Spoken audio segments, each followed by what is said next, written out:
The next one's fun, which, again, it seems logical, but everybody doesn't really do it that well. And so the aim is to get things that are unique and interesting to use. And I've got a video here that will give us a good idea of what I mean.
Oh, no.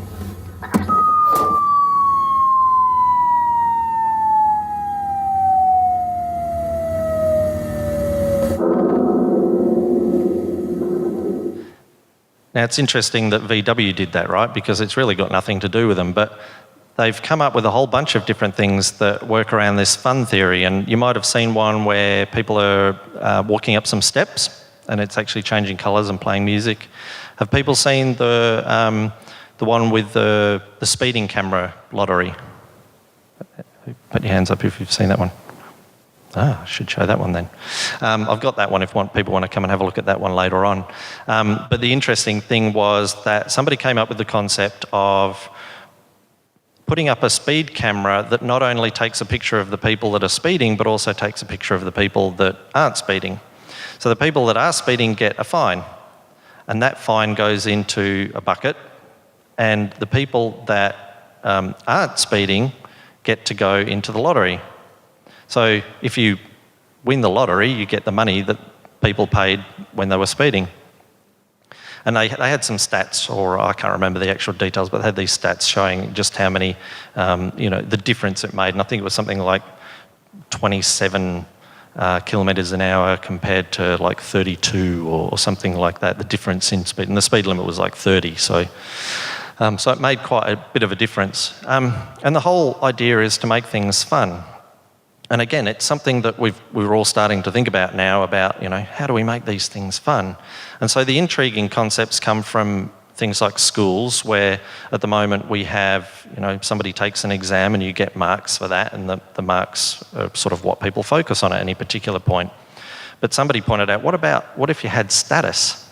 What if your exam marks reflected the status that you had, like out on Facebook? Now, I'm not going to go into the politics of it all and, discuss whether or not it's viable, because whether the government will let it happen and stuff like that. But it's just an intriguing thought about, how these things could work. So the idea is to not only make things simple, but also really enjoyable to use. And I don't know if people have seen an app that will also work.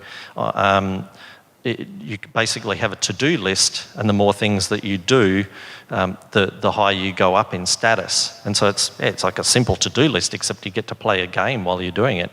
Now, it doesn't appeal to everybody, but it sure appeals to the people that love, games and getting status and stuff like that. And again, very simple concept, but you can see that by taking fun and putting it into even things like the enterprise or schools or things like that, you can make some dramatic changes. So where will we be? Now, there's a whole bunch of places, I guess, that we're going to be.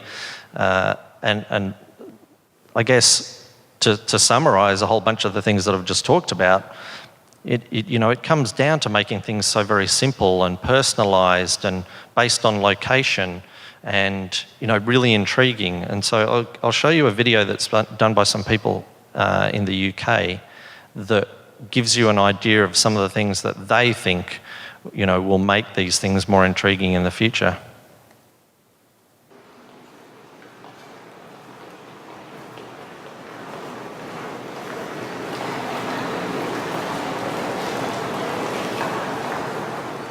This film looks at some of the opportunities that are opening up in the emerging media landscape that we find ourselves in. Some of the examples we use are for clients, and some of them are for other companies and brands.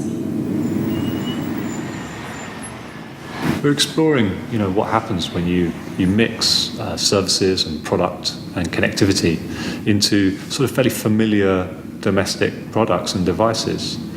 And what happens when the sorts of services that we're currently familiar from app culture, if you like, become more pervasive, and that information is just ambiently available, just at a glance.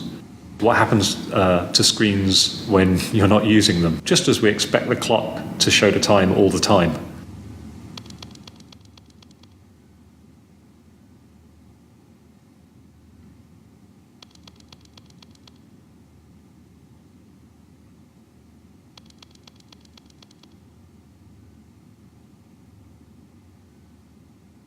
One of the things this explores is what happens when you get very different kinds of media on the same screen. So when you're looking at a TV, you not only do you get large broadcast stuff appearing, but also in the same graphic space, social notifications or check-ins appearing inside that same graphic language. And it's interesting to see how that feels when you see that on the same screen. We've imagined a home with kind of an abundance of media surfaces and many screens around the place. And once we have that, it's interesting to see how those screens can be playful. And what happens if this device is just listening?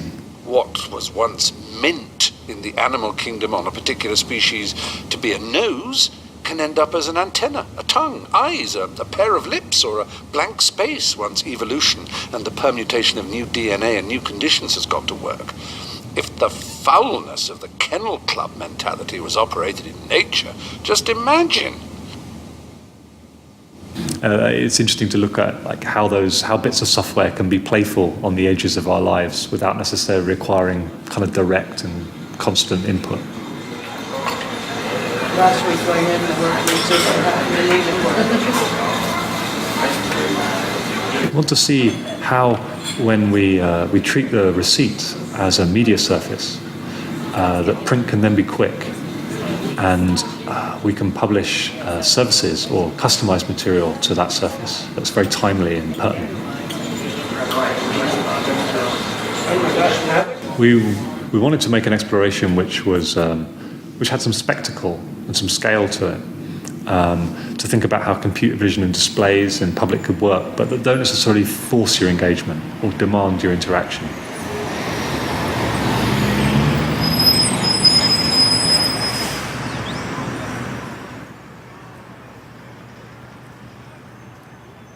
They're just happening incidentally nearby, and it's playful and it reflects the colour-based brand values of the store, but without demanding your immediate engagement or interaction of passers-by.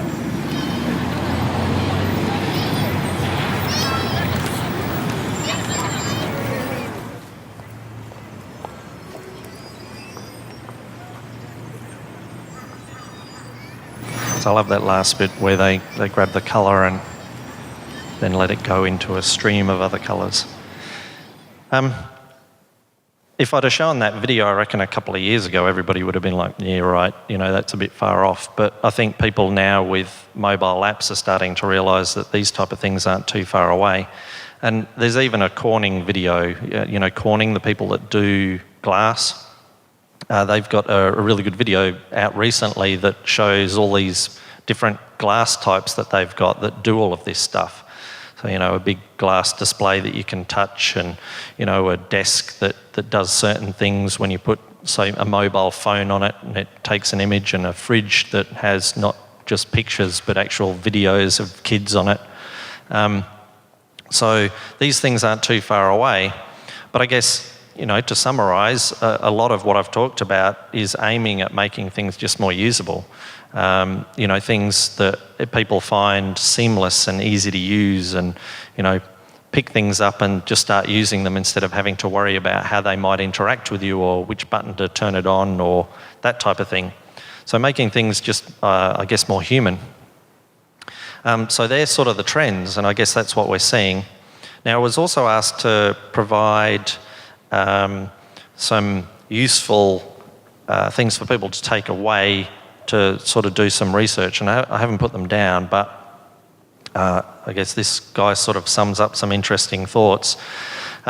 Just quickly, he was on a team that was responsible for finding a whole bunch of balloons that were put in the US. I think there was something like 10 massive big red balloons that were inflated on a particular day in different places around the United States, and nobody was told where these were going to be put.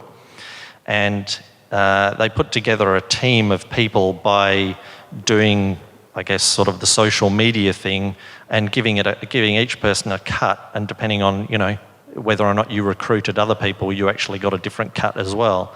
So they were just looking at things a bit differently and using the network in a different way. Anyway, so the useful things. Anyway, so I could only kind of think about the stuff that I do to keep up to date with stuff from a technology point of view, and it's really, I don't spend an awful lot of time actually doing the research because it all sort of comes to me these days through some of these personalised applications. So the first one I use pretty much every day is called TechMeme, and I can't even remember the URL because, who uses a URL anymore? Just go to Google and search for TechMeme. But it provides technology news that's current and interesting. So if people are talking about it and they've got a particular list of people that they classify as influencers, if those influencers are talking about this particular bit of news, then it will end up on TechMeme. So TechMeme is one of those that everybody should be using if they're wanting to be or are in the tech game. The other thing that I use are lists in Twitter. Which is interesting. I don't think too many people actually use lists. I think they might make them, but not necessarily use them. And I've got a bunch of lists that I follow a whole bunch of people that are influencers, again, in particular areas. So, mobile or web or even Perth. And so I create those lists, and then I actually read them in an application on my iPad called Flipboard. But if you don't have an iPad, you can use something like Google Reader. So you just collect a whole bunch of RSS feeds and put them into there. I guess Murdoch will be the next thing that I'll be using to stay current on news in Australia. And the other tool that's probably worthwhile everybody having a look at is Quora, which is a new startup, which is almost like an old bulletin board style thing, but it's for people in the technology industry to ask questions. And a lot of entrepreneurs are actually using it to ask questions about different technologies, or how would you do this, or who would do that, and looking for different ways to do things. So they're the sort of takeaway items that I'd sort of suggest. If you can't remember any of those, come and ask me afterwards, and I can point you in the right direction. Anyway, that's me. Thank you.